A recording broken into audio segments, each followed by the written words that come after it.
2024, la Banque mondiale prévoit une croissance de 4,1% pour le Botswana, soit un taux supérieur à la moyenne subsaharienne mais inférieur au niveau visé par le gouvernement du Botswana dans sa quête d'une économie à revenus élevés.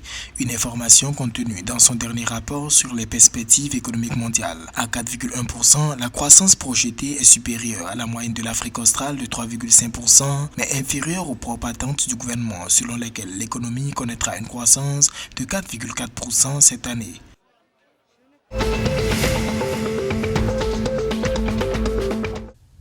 Au Lesotho, le ministre des Ressources naturelles, Molomi Moleko, a procédé le 23 janvier 2024 à l'inauguration du projet d'approvisionnement en eau d'une valeur de 40 millions de dollars pour la communauté de l'Ekokoneng à Listisling. Le ministre Moleko a déclaré que le Lesotho travaille sans relâche pour garantir que d'ici 2030, chaque personne ait accès à l'eau potable.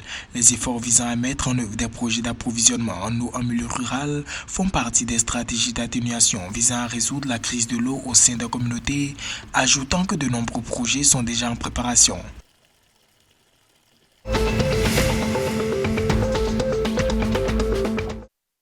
Confrontée à une pénurie de passeports, la ministre de l'Intérieur de l'Eswatini rassure que tout type de passeport et documents de voyage seront mis à disposition avant fin février 2024. La ministre a déclaré avoir reçu l'assurance qu'un nouveau stock de passeports et de documents de voyage serait reçu avant la fin du mois prochain.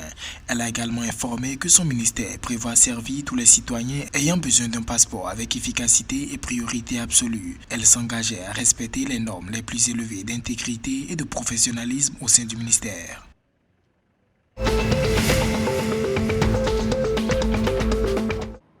Selon les autorités sanitaires, la Zambie fait face à une nouvelle vague de cas de Covid-19 avec de nouveaux cas enregistrés ces dernières semaines. 100 personnes ont contracté le Covid-19 dans la capitale Lusaka, a affirmé le 23 janvier 2024 la ministre de la Santé Sylvia Masebo. Nous avions déjà souligné que la Covid était toujours parmi nous, bien que les gens aient activement répondu à la vaccination et nous avons dépassé les 70%. Mais même avec cela, nous avons toujours la Covid et au cours des 2 dernières semaines, nous avons été témoins de nouveaux cas, notamment à Lusaka. La ministre a exhorté la population à ne pas baisser la garde et à continuer d'adhérer aux mesures préventives.